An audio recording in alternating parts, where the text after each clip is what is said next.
Okay, good afternoon, student. Good afternoon, sir. Good afternoon, sir. Okay, in last lecture we have discussed doubt of the ducks, है ना? Ducks का doubt हमने last lecture में किया था, and I found that there is a remaining part in our syllabus, that is the application of the Fourier series and Laplace transform. Okay, so I am going to discuss about the first application of the Fourier series, and then we go for the application of the Laplace transform in next class. Okay, तो पहले हम Fourier series की application discuss करते हैं. तो there are three main application of the Fourier series, that is the wave equation, Laplace equation and the wave, heat and Laplace equation. Okay, wave equation, Laplace equation and heat equation, these three are the wonderful application of the Fourier series, because without Fourier series we cannot find the solution of these three main equation. Okay, जहां पर भी आप heat की बात करते हो, जहां पर भी आप wave की बात करते हो और जहां पर भी आप Laplace मीन्स ग्रेडियंट की बात करते हो, डेल स्क्वायर पी की बात करते हो, वहां पे ये सभी फूरियर सीरीज वहां पे इन्वॉल्व हो जाता है. तो how it will be involve, I am going to discuss about that. So before that we revise the concept of the second semester. जो D2D वाले हैं उनके लिए यहाँ पे सबको ध्यान देना है. सो क्या होता है कि डिफरेंशियल इक्वेशन में application of the differential equation using Fourier series and Laplace transform, that is the topic of our syllabus. Fourier series में लास्ट टॉपिक होगा एप्लीकेशन वाला, लाप्लास ट्रांसफॉर्म में लास्ट टॉपिक होगा एप्लीकेशन वाला. तो we are going to discuss it. So यहाँ पे देखो, डिफरेंशियल इक्वेशन में ऑक्सिलरी इक्वेशन के थ्रू में हमको रूट्स मिलते हैं. तो कौन कौन से केस थे? केस 1, केस 2 है ना, केस 3, केस 4 हमने स्टडी किया था ना लास्ट सेमेस्टर में. Do you remember everybody?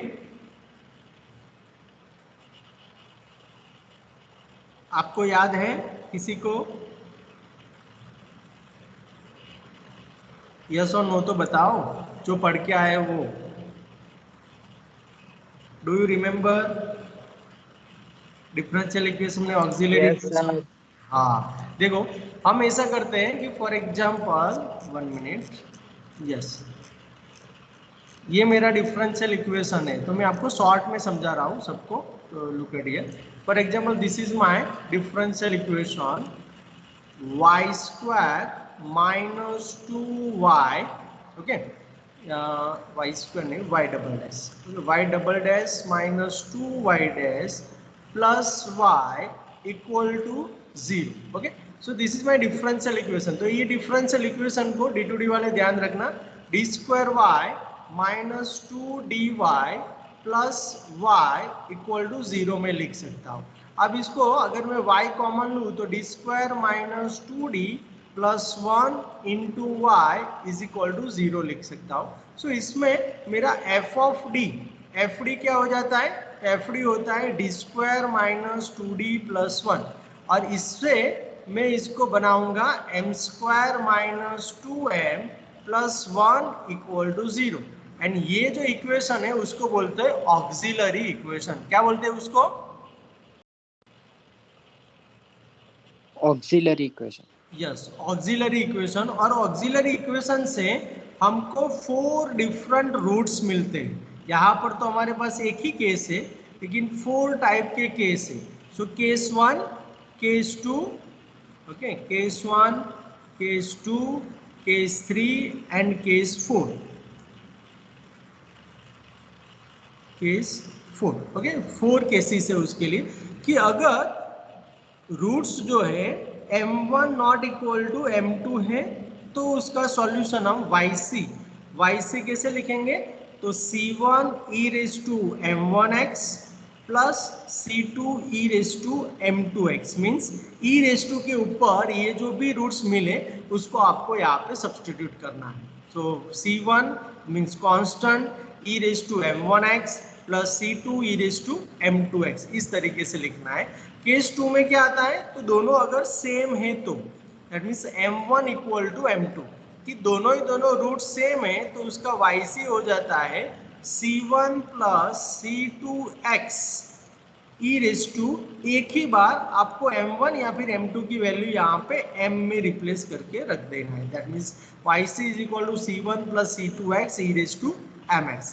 Case 3 होता है अगर आपका रूट्स कॉम्प्लेक्स मिलता है, दैट मीन्स अल्फा प्लस और माइनस आई बीटा, तो उसके रूट्स कैसे होते हैं? So yc is equal to हो जाएगा e raise to alpha x c1 cos beta x plus c2 sin beta x. So these are the roots for the case 3.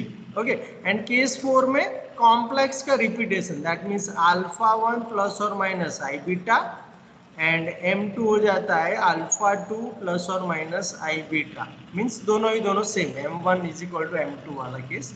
तो यहाँ पे इस हिसाब से दोनों ही दोनों सेम है। Okay, m1 is equal to m2। तो इसका सॉल्यूशन कैसे लिखते थे हम? तो यहाँ पे मैं लिख रहा हूँ नीचे, क्या होगा? yc is equal to E raise to alpha 1x c1 plus c2x cos beta 1x plus c3 plus c4x sin beta x beta 1 x1 हो जाएगा। So this is the roots of the case 4। तो ये 4 cases के through में मिलता है इसका अलग अलग आपका कॉम्प्लीमेंट्री फंक्शन। तो फॉर एग्जांपल हमारा केस सोचे तो m1 minus 2m plus 1 equal to 0 है, तो उसको मैं क्या लिख सकता हूँ? m minus 1 whole square equal to 0 लिख सकता हूँ कि नहीं? यस और नो एवरीबॉडी?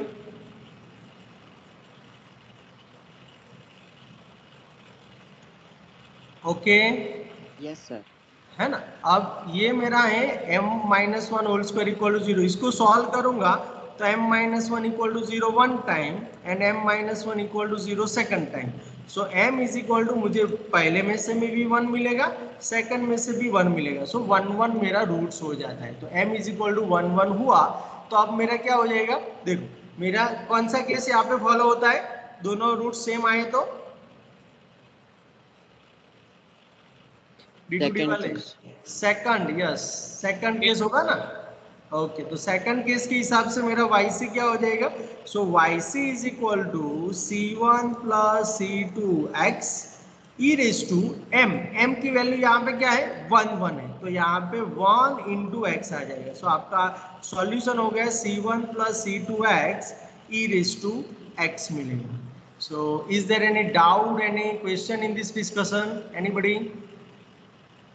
सर केस 4 का एक बार फिर से बताओ। केस 4 के लिए ओके, मैं चलो ये पीडीएफ में ले जाता हूँ। केस 4 देखो यहाँ पे, केस 4 क्या है कि मेरा m1 एंड m2 दोनों a प्लस और माइनस आई बी है, m3 एंड m4 ओके ये पीछे लिखा हुआ है, yes m3 and m4 a minus I B है। तो क्या हुआ कि दोनों ही दोनों सेम है। यहाँ पे देखो m1 m2 and m3 m4 minus में सेम है, लेकिन कॉन्जुगेट हुए कि नहीं? a प्लस और माइनस आई बी है ना? Okay, yes sir. सो मेरा कॉम्प्लीमेंट्री फंक्शन क्या हो जाएगा? yc is equal to E raise to ax, जो रियल पार्ट है वो एक ही बार लिखना है, फिर इमेजनरी पार्ट के लिए ऐसे आएगा ब्रैकेट, यहाँ पे रिपीटेशन सेकंड नंबर के केस जैसे c1 plus c2x cos 1 time plus c3 plus c4x sin 1 time. So this is your case number 4। ये हमने कभी हमारे केस, ये केस नंबर 4 दिखाई नहीं देता है ज्यादातर, लेकिन it is in discussion. Okay, clear now? Yes sir. Any doubt, any question? Dev, any doubt? पता चला कि नहीं? देव, यस, ऋतिक, रोहन, यश, वरुण, कीर्तन, ये सब आपके लिए डिस्कस किया मैंने, क्योंकि आप सेकंड सेमेस्टर में नहीं पढ़े हो, बाकी सब लोग पढ़ के आए हैं। ओके, एवरीबॉडी अंडरस्टैंड ना? Yes yes sir. एग्जाम में आएगा? हाँ सॉरी, एग्जाम में आएगा सर ये? आएगा आएगा, पक्का आएगा। इसका एक एग्जांपल होगा। तो देखो first application, first we are going to discuss about the application of the Fourier series. Okay, so first देखो wave equation। तो wave equation क्या होता है, या फिर उसको हम वाइब्रेशन स्ट्रिंग भी बोलते हैं, for vibrations of a stretched elastic string. तो उसमें जो भी डेवलप होगा दैट इज द वेव होगा, और वेव से हमारा इक्वेशन बनता है that is the wave equation. So wave equation क्या है? So the one dimensional wave equation is del square you by del T square is equal to C square del square you by del x square. Okay, अब ये जो है मेरा wave equation है, तो मैं यहाँ पे उसको यहाँ पे लिख देता हूँ मेरे ग्रीन बोर्ड में. सो देखो, first we are going to discuss about the wave equation. तो वन डायमेंशनल वेव इक्वेशन क्या हुआ? So del square you by del T square is equal to C square del square you by del x square, या फिर उल्टा किया देखते हैं. चलो, yes, del square you by del T square is equal to C square del square you by del x square. Okay, अब उसमें जो u है ना उसको बोलते हैं deflection of the string. Means जो भी स्ट्रिंग में थोड़ा भी इधर उधर होगा, डिफ्लेक्शन होगा, that is indicated by u. Okay, to find out how the string moves we determine the solution u of xt. अब इसको सॉल्व करना मींस क्या करना है? मुझे u of xt फाइंड करना है. अब u of xt फाइंड करने में मुझे कौन कौन सी बाउंड्री कंडीशन लेना है? तो यहाँ पे देखो, u of 0t is equal to 0 and u of lt is equal to 0. तो यहाँ पे मैं लिख रहा हूँ the conditions are u of 0t is equal to 0 and u of L of t is equal to 0. That both are the boundary condition for the wave equation. Okay. Then second condition, initial condition. So initial condition क्या है मेरा? u of x0 is equal to f of x. So u of x0 is equal to f of x. And second condition है मेरा del u by del t at t is equal to 0. That means del u by del t at t is equal to 0, that is my g of x. So this is my problem of the wave equation. तो ये मेरा wave equation का problem हुआ. Everybody understand? Yes sir. Okay, यहाँ तक किसी को भी डाउट नहीं है ना? देखो ये तीन में से कोई एक तो पूछा ही जाएगा, वेव, हीट एंड लाप्लास में से. तो मैं जो बोल रहा हूँ वही आपको फॉलो करना है ना. इसका आप 70% पार्ट तो आप सेकंड सेमेस्टर में करके आए हैं, रेगुलर जो स्टूडेंट है वो. लेकिन D2D वाले आप यहाँ पे एक बार देख लेना, कहीं पर भी डाउट है तो मुझे पूछना. ओके, अब इसका सॉल्यूशन जो होता है वो सेपरेशन वेरिएबल मेथड से होता है. किससे होता है? वेरिएबल सेपरेशन में. वेरिएबल सेपरेशन से. तो लेट, अब इसका जो सॉल्यूशन है ना वो मैं एज्यूम कर रहा हूँ, लेट u ऑफ xt, क्योंकि यहाँ पे u के नीचे t है, यहाँ पर भी u के नीचे x है, तो u किसका फंक्शन होगा? x एंड t का. तो उसके लिए मुझे इसे एज्यूम करना है कि let u of xt is equal to u xx and capital tt be the solution of wave equation. Okay, wave equation, या फिर इसको आप इक्वेशन नंबर 1 भी बोल सकते हो. ओके, सो ये मेरा u of xt is equal to xx tt हुआ मेरा सॉल्यूशन. यस और नो एवरीबॉडी?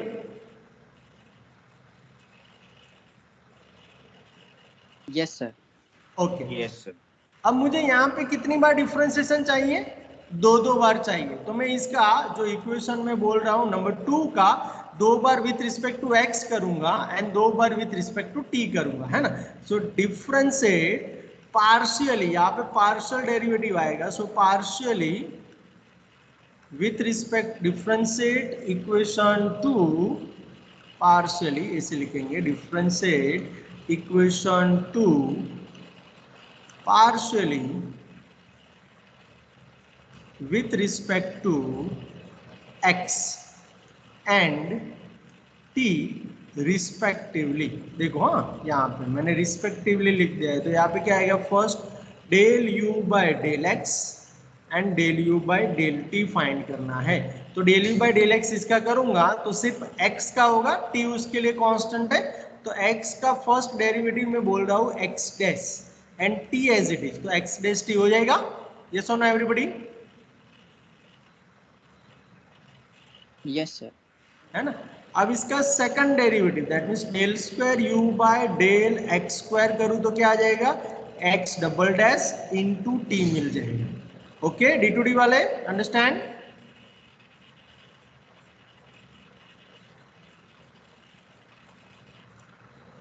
D2D वाले अंडरस्टैंड? Yes sir. ओके। अब del u, yes, del u by del t, तो इसका विथ रिस्पेक्ट टू टी करना है, तो यहाँ पार्शियल होने से एक्स एज इट इज रहता है, सिर्फ टी का करना है, तो टी का टी डैश। अगर मैं फिर से करूं del square you by del T square, so x as it is, t dash का फिर से derivative t double dash. Okay, done? Everybody understand up to here? Yes sir. Okay, अब देखो फ्रॉम इक्वेशन 1, अब ये दोनों वैल्यू मैं equation 1 में सब्स्टिट्यूट कर रहा हूं, तो यहाँ पे मेरे पास क्या था, लेफ्ट हैंड साइड पे del square you by del T square, तो उसकी जगह पे मुझे क्या रिप्लेस करना है, x t double dash is equal to C square, तो यहाँ पे c square as it is del square you by del x square, तो ये यहाँ पे del square you by del x square है मेरा x double dash t. Okay, अब इसको मैं क्या करूंगा, देखो x t double dash, sorry पाई लिख दिया, यस। देखो अब मुझे क्या करना है, टी वाले को साथ में करना है, एक्स वाले को साथ में करना है, तो यहाँ पे मैं टी वाले को साथ में करूँ तो यहाँ पे हो जाएगा t double dash divide by t is equal to C square x double dash divide by x. कर सकते हैं कि नहीं एवरीबॉडी? यस और no? Is it okay? Yes sir. है ना, मैंने टी वाले साथ में, क्योंकि ये मेथड का नेम है सेपरेशन वेरिएबल मेथड, तो वेरिएबल को क्या करना है, मुझे सेपरेट करना है, तो मैंने टी वाले साथ में कर दिया, एक्स वाले साथ में कर दिया, लेकिन अब इसको सॉल्व करना है ना, तब एक्स को आगे रखना है, क्योंकि मेरा पहला एक्स है, इसलिए x double dash upon x is equal to ये हो जाएगा 1 upon c square t double dash divide by t. Yes और नो?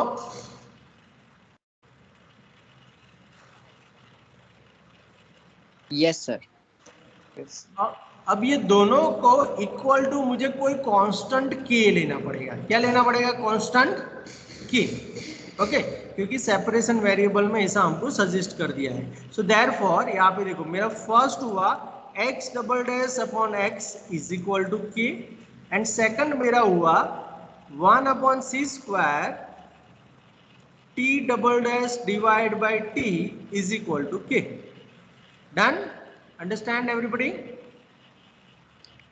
Yes sir. अब यहां से अगर आगे बढ़ते हैं तो x double dash is equal to k into x, here t double dash is equal to k into c square into t. Okay, yes sir. So x double dash minus के into x is equal to 0, यहाँ पे मुझे मिलेगा t double dash minus k c square t is equal to 0। So ये मेरा हुआ equation number 3 and ये मेरा हुआ इक्वेशन नंबर 4। तो यहाँ तक तो सब लोग कर पाएंगे कि नहीं? ये एग्जाम्पल लेंथी है, लेकिन स्टेप बाय स्टेप करेंगे तो कहीं पर भी दिक्कत नहीं होगी, बहुत simple example. Understand up to here everybody? Yes sir. What about others? Yes sir. Yes sir. चलो आगे बढ़ते हैं। अब यहाँ पे के के लिए 3 पॉसिबिलिटीज है, सो केस नंबर 1 यहाँ पे मेरा आएगा, केस नंबर 1 है k is equal to 0। Okay, case number 1 में ले रहा हूँ k is equal to 0, so k is equal to 0 equation 3 में सब्सटीट्यूट करूँ, सो फ्रॉम इक्वेशन 3, चलो इक्वेशन 3 में से k इज इक्वल टू 0 करूँ तो क्या बचेगा, सिर्फ x double dash is equal to 0। Yes और नो? Yes sir. है ना, अब x डबल डैश 0 को आप दो तरीके से सॉल्व कर सकते हो, एक तो आप उसको लिखो कि m square is equal to 0, उसका ऑक्सिलरी निकालो तो m इज इक्वल टू 0 0 दो बार आया तो उसका सॉल्यूशन हो जाता है x इज इक्वल टू हो जाएगा c1 plus c2 x e raise to 0 into x, so आपका आंसर आएगा c1 plus c2 x e raise to 0 means 1। Yes और नो? जिससे अभी मैंने एक्सप्लेन किया था ना आपको, सेकंड केस आया ये। दोनों सेम वाला, तो उसमें क्या होता है C1 plus C2x E raise to mx, but हमारा m 0 है तो यहाँ पे ई रेस टू 0 हो गया, C1 प्लस C2x बाकी बचेगा। Okay, understand? Yes, sir. तो सिमिलरली टी डबल डैश के लिए क्या होगा, and t double dash is equal to 0। देखो यहाँ पे के 0 करो तो t double dash is equal to 0 मिला, और टी डबल डैश को फिर से सॉल्व करेंगे जैसे x में किया ऐसे ही। सो यहाँ पे x ऑफ x बोलते हैं, यहाँ पे t ऑफ t बोलते हैं। t of t is equal to हो जाएगा C1 C2 यूज कर चुका है इसलिए C3 प्लस C4, यहाँ पे x की जगह पे t आएगा क्योंकि we are dealing with t, e raise to 0 into t. So यहाँ पे मुझे मिलेगा C3 प्लस C4t। यस और no everybody?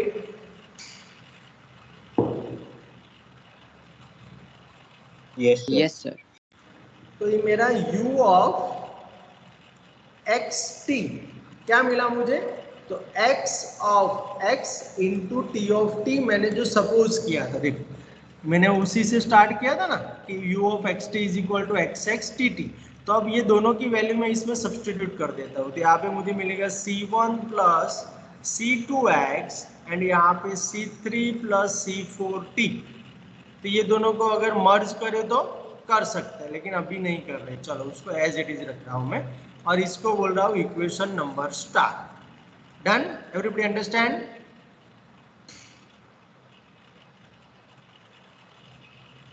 Yes, sir. Okay, चलो केस नंबर 2 करने जा रहे हैं हम, केस नंबर 2। और केस नंबर 2 है हमारा k greater than 0। So k greater than 0 means k कब ऑलवेज ग्रेटर देन 0 होता है, तो जब k p स्क्वायर लूंगा, किसी का भी स्क्वायर लूंगा तभी वो ऑलवेज ग्रेटर देन 0 रहेगा कि नहीं?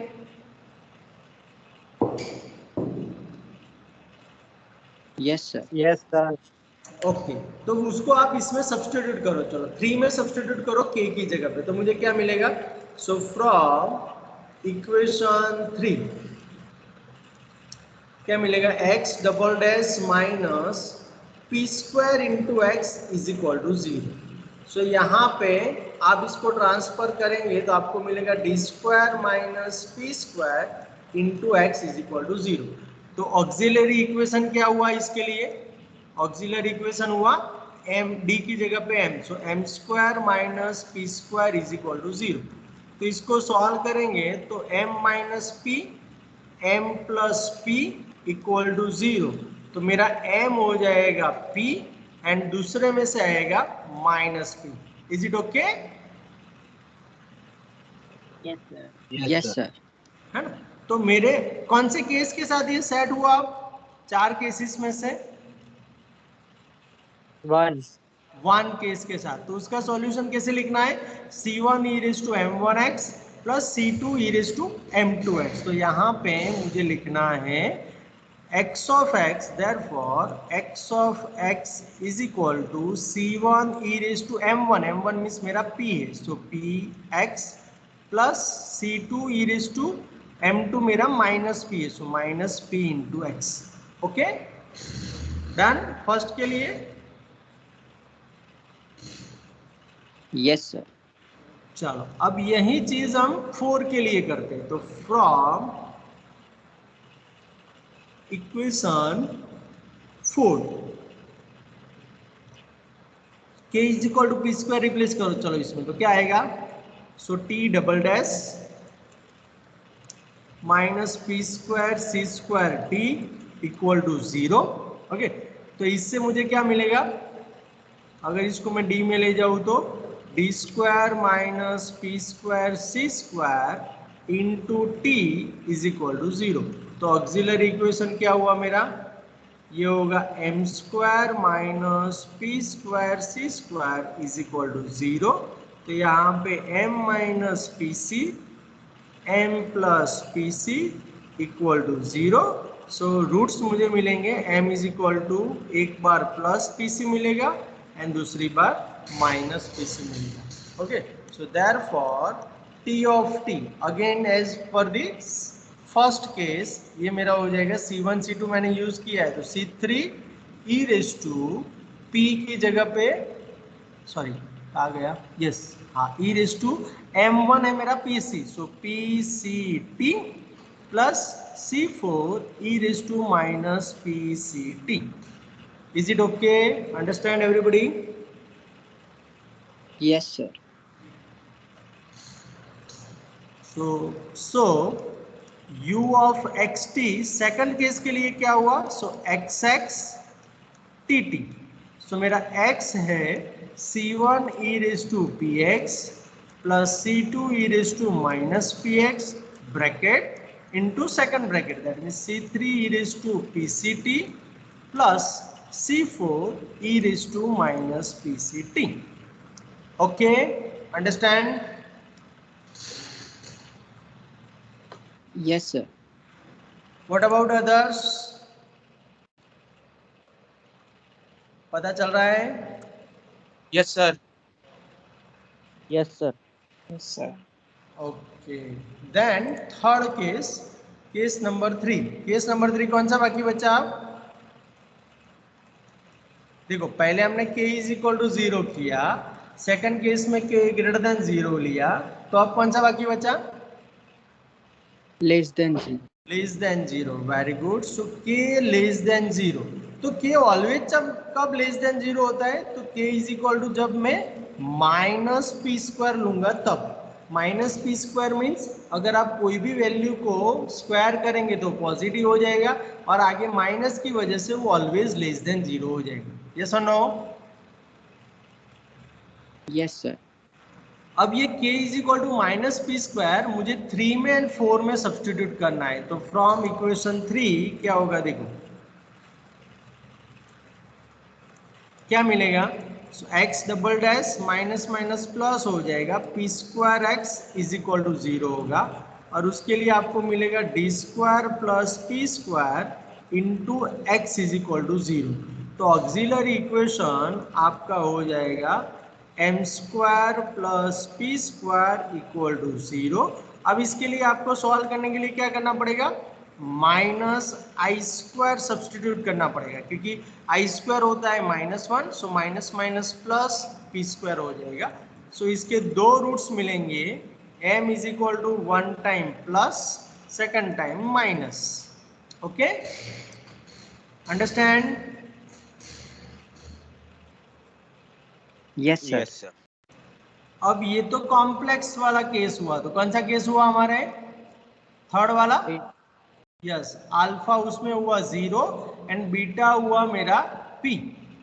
ओके, तो यहाँ पे मेरा सॉल्यूशन हो जाएगा, therefore x of x is equal to मुझे मिलेगा e raise to 0 into x c1 cos px plus c2 sin px.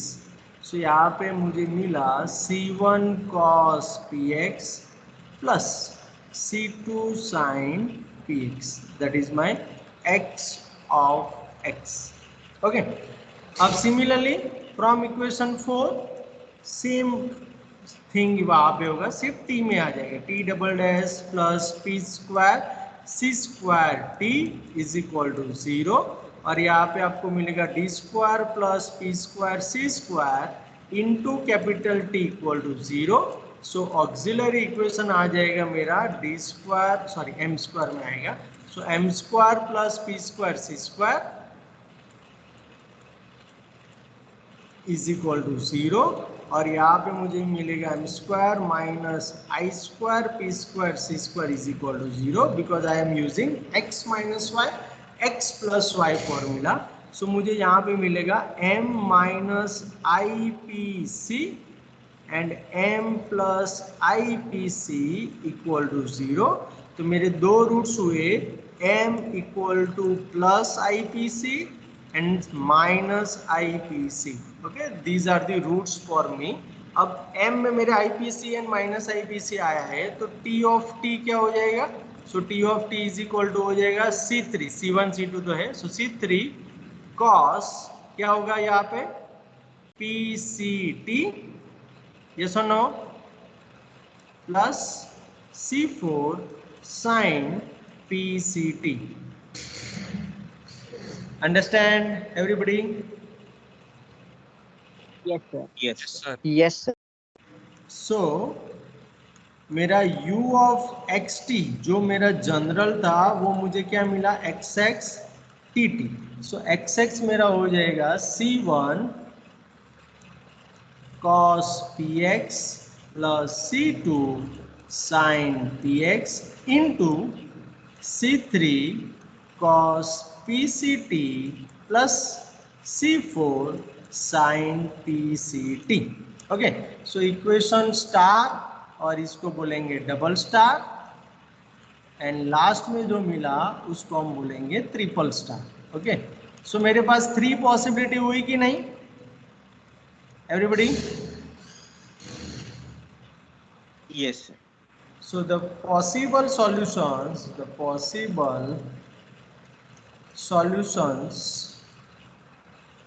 of one-dimensional wave equation is, first मुझे मिला u of xt is equal to c1 plus c2 x into c3 plus c4 t. Second मुझे मिला क्या था c1 plus c1 e raised to px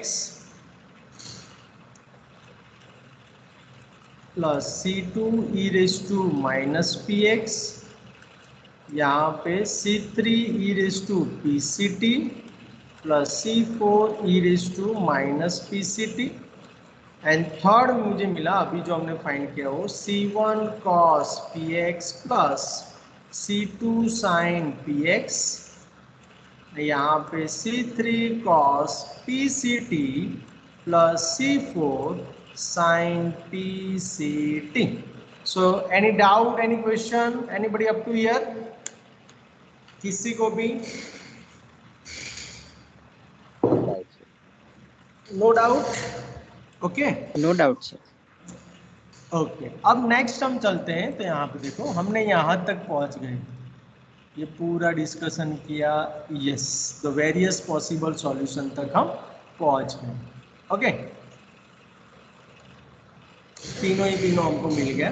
this is for k greater than 0, this is for k less than 0 and this is for k is equal to 0. देखो तीनों case के लिए यही solution मिलता है. ओके, अब चलो नेक्स्ट केस में चलते हैं.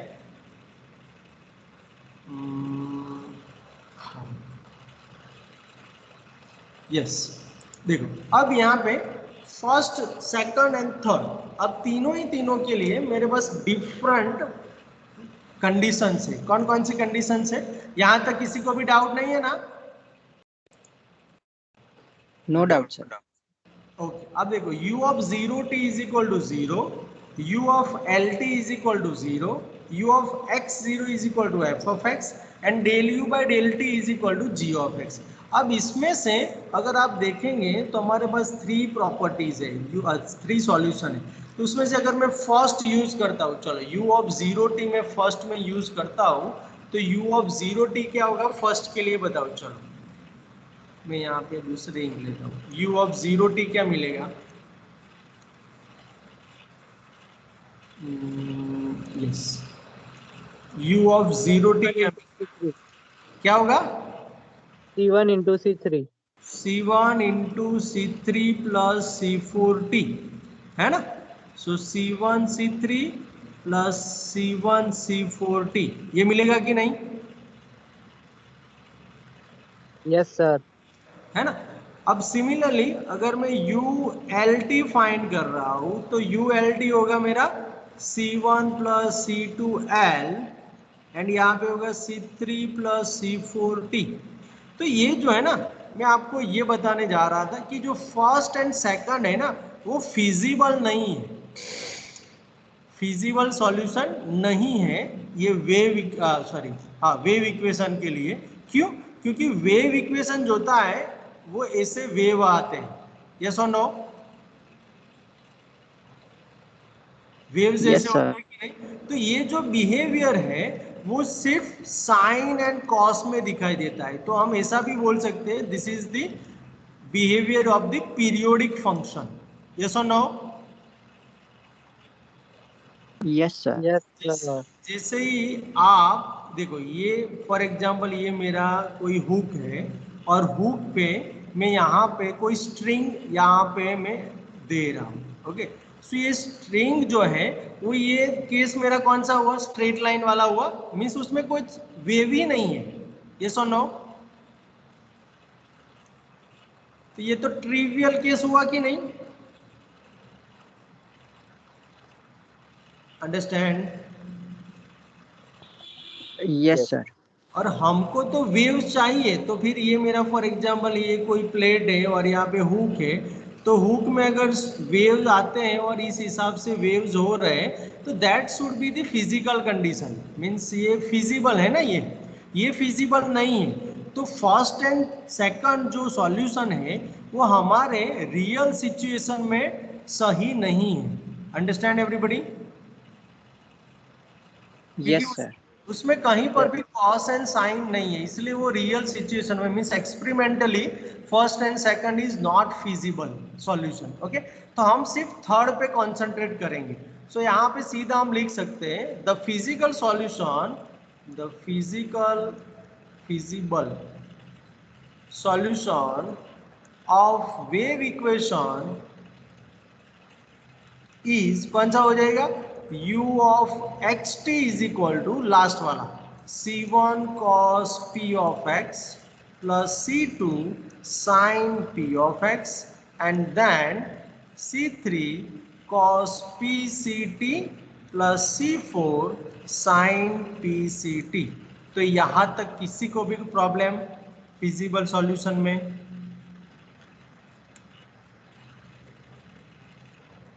सर तो No हमें problem. थर्ड केस के ही सॉल्व करने हैं ना एग्जांपल। हाँ, यस, थर्ड केस ही वैलिड है, मींस थर्ड केस ही फिजिकल सिचुएशन में या फिर एक्सपेरिमेंटली वैलिड देगा, वैलिडेशन देगा। बाकी दोनों केस में क्या है कि यहाँ पे देखो एक्सपोनेंशियल शेप जा रहा है, तो एक्सपोनेंशियल में क्या होगा, स्ट्रिंग कभी ऐसे जाएगी, देखो मैं यहाँ पे फिगर ड्रॉ करके आपको दिखाऊं, स्ट्रिंग कभी ऐसे जाएगी नहीं जाएगी ना, वो तो ऑलवेज नो क्या, सर। हाँ, ये इस तरीके से स्ट्रिंग होती है ना, आपने यहाँ पे टाई करके रखा है, तो आप कभी ऐसे जाएंगे कि आकाश में नीचे से पकड़ के पहले ऐसे हैं आप, फिर ऊपर चले जाए, ऐसा होगा कभी नहीं होगा। सो ये दोनों केस इस टाइप के कि स्ट्रेट लाइन वाला और ये एक्सपोनेंशियल वाला, तो ये दोनों एक्सपेरिमेंटली वैलिडेट नहीं कर रहे हैं, तो वो हम कंसीडर नहीं कर सकते। And this will be the physical solution k less than 0 के लिए, so that will be our physical solution for the wave equation. Now any doubt, any question, anybody? No doubt sir. No, sir. No doubt. What about others? D2D वाले को खास please बताओ, आपको doubt है कहीं पे? देव, ऋत्विक, रोहन, वरुण, कीर्तन, ऋषि, एनी डाउट बेटा? No, sir. ओके, चलो अब आगे बढ़ते हैं। तो यहाँ पे मेरे पास 4 कंडीशन है, वो मैं पहले यहाँ पे मेंशन कर देता हूँ ताकि मुझे बार बार उसको यूज करना है। सो फर्स्ट कंडीशन है u of 0t is equal to 0। देखो यहाँ पे मैं क्वेश्चन में दिखाता जाऊंगा ताकि आपको पता चले। यहाँ पे देखो फर्स्ट कंडीशन है मेरा u of 0t is equal to 0, boundary condition, okay. तो उसको मैं यहाँ पे यूज कर रहा हूँ। तो मुझे जहां पर भी ये इक्वेशन है, इक्वेशन नंबर कौन सा आएगा, हम कहाँ तक पहुंचे थे, 4 तक है ना। सो 5th इक्वेशन, चलो इसको नंबर 5 दे रहा हूँ। सो इक्वेशन 5 है, उसमें u of 0t is equal to 0 करना है। सो फ्रॉम इक्वेशन 5, चलो हियर करके ये लिख दिया मैंने। अब x की जगह पे 0 करना है। So u of 0t is equal to क्या होगा मेरा, c1 cos 0 plus c2 sin 0, फिर यहाँ पे c3 cos, t में कुछ चेंज नहीं है, सो cos pct plus c4 sin pct। Okay, everybody understand? Yes sir. Yes, sir. u of 0t मुझे 0 लेना है, ऐसी मेरी कंडीशन है, तो मैंने उसको 0 कर दिया। अब c1 into cos 0, cos 0 means क्या आएगा, 1 है ना। So C1 sin 0 means 0. This equal to 1 and this equal to 0. Is it true? Yes sir. Okay अब यहाँ पे देखो C1 मेरा सिर्फ पहले ब्रैकेट में से बचा, बाकी पीछे वाला bracket as it is, that means C3 cos PCT plus C4 sin PCT. अब C1 को अगर मैं अंदर ले लेता हूँ तो मेरे पास हुआ A cos PCT plus C1 into C4, that means B sin PCT is equal to 0, where A is equal to C1 C3 and B is equal to C1 C4. बोल सकता हूँ ना नए constant? Yes or no? Yes sir. Yes, sir. Okay.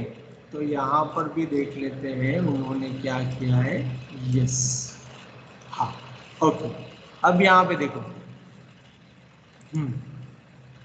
Okay यहाँ पे तो उन्होंने direct लिख दिया है, वो भी कर सकते थे. ये गायब हो गया हमारा ग्रीन बोर्ड.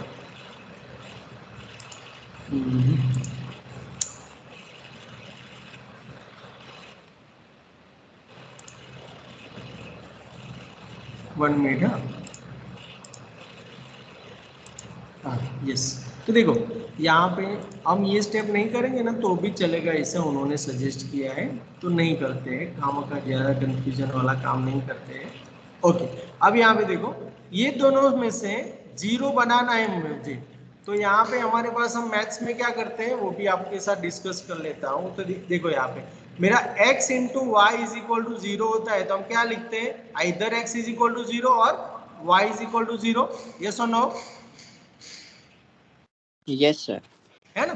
तो ये दोनों जीरो है, प्रोडक्ट दोनों का, तो क्या हो सकता है, either C1 is equal to 0 और C3 cos PCT plus C4 sin PCT is equal to 0. Yes और नो? Yes sir. लेकिन अगर ये 0 हो गया ना तो हमारा तो u खुद 0 हो जाएगा क्योंकि पीछे वाला 0 हो गया. तो अंडरस्टैंड? Yes sir. सो किसको 0 बनना पड़ेगा कंपलसरी? C1 को. Yes sir. अंडरस्टैंड मैं क्या बोल रहा हूं?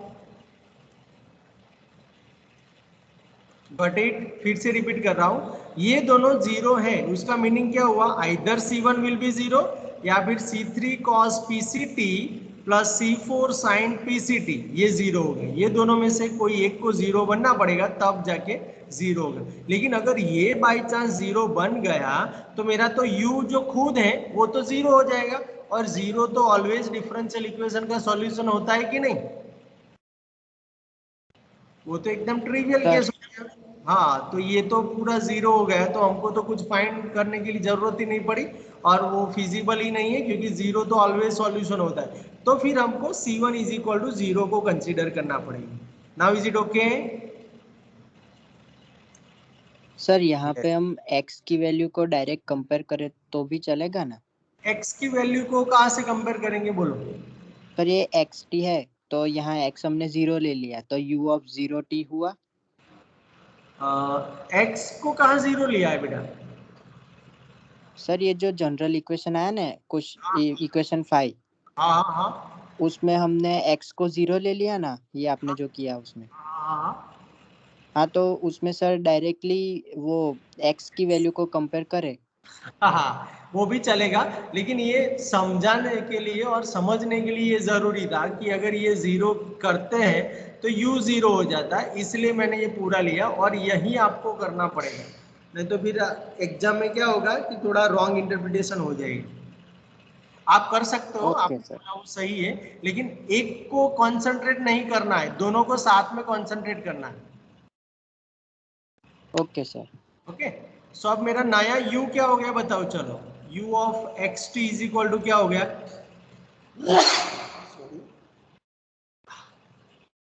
C1 तो 0 हो गया ना? Yes sir. तो मुझे मिला C2 sin px sorry, C3 cos PCT plus C4 sin PCT। Okay, अब ये मेरा है, चलो ये मेरा हो गया नंबर 6। अब ये कंडीशन मैंने, एक लाइफ लाइन मैंने यूज कर दिया है, उससे मुझे C10 मिला। अब मैं second life line, second condition use करने जा रहा हूं। तो सेकंड कंडीशन कौन सा है मेरा? U of LT is equal to 0। क्या है मेरा? बोलो everybody, what is my second condition? K greater than 0। No, condition बोल रहा हूं, कंडीशन। वो तो केस था ना मेरा। U is equals to मतलब U of L of T। हाँ, x is equal to L वाला है ना। So u of L of t is equal to 0। So यहाँ पे फिर लिखेंगे here u of L of t is equal to 0। अब जो ऊपर वाला इक्वेशन है उसमें u of L T find करो। चलो, so u of L T is equal to, जहां पर भी x है वहां पे l करना है। So C2 sine P L, C3 cos t में कोई चेंज नहीं, C4 sin PCT। तो अब U ऑफ LT तो मेरा क्या है? 0 है, मुझे पहले से ही कंडीशन में दिया है। So C2 sin PL, C3 cos PCT plus C4 sin PCT। तो यहाँ पे देखो, सब लोग यहाँ पे देखना, देयरफॉर देखो का आइदर C2 विल बी 0 और साइन PL विल बी 0, और पीछे वाला C3 cos PCT plus C4 sine PCT is equal to 0। ये तीन में से किसी एक को 0 बनना पड़ेगा कि नहीं? Yes sir. है ना।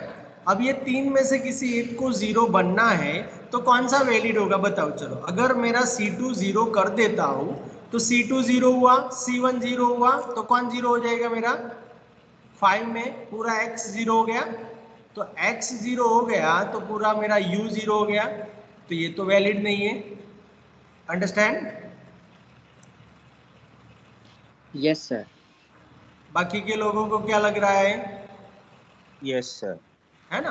ओके, अब ये इसके बारे में सोचो। ये तो same argument, C3 PCT plus C4 sin PCT ये 0 हो गया तो फिर मेरा पूरा पीछे वाला ये सेकंड पार्ट है वो 0 हो जाएगा, और सेकंड पार्ट 0 होने से मेरा u 0 हो गया, तो वो भी वैलिड नहीं है। तो first and third not valid हो गया। तो कौन सा बाकी बचा? सिर्फ sine PL is equal to 0।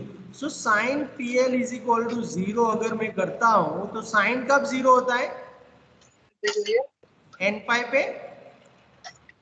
Yes or no? Yes sir. Yes, sir.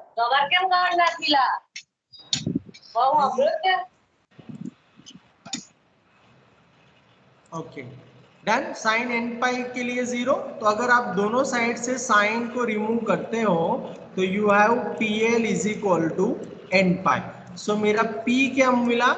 N pi by L। Is it okay everybody? Yes sir. So P is equal to n pi by L आया। तो मेरा अब equation 6 क्या होगा? Equation 6 हो गया u of xt is equal to p की जगह पे मुझे n पाई बाय l करना है। तो C2, और C2 को मैं C3 के साथ ले रहा हूं। सो साइन p की जगह पे n पाई x बाय l, और यहाँ पे मैं C2 इंटू C3 को बोल रहा हूँ an cos PCT। That means यहाँ पे हो जाएगा n pi, yes, n pi CT by L plus Bn sine n pi CT by L। Okay, everybody understand? Yes sir। Yes. where C1 into C1 is C2 into C3 is equal to AN and C2 into C4 is equal to capital BN. यहाँ तक, तो यहाँ तक कोई doubt? Anybody? No doubt no sir. Doubt sir. Okay, तो यहाँ पे हम स्टॉप करते हैं क्योंकि बाकी की दो कंडीशन करेंगे तो फिर से 10 मिनट आपका चला जाएगा और नेक्स्ट क्लास आपका मिस हो जाएगा।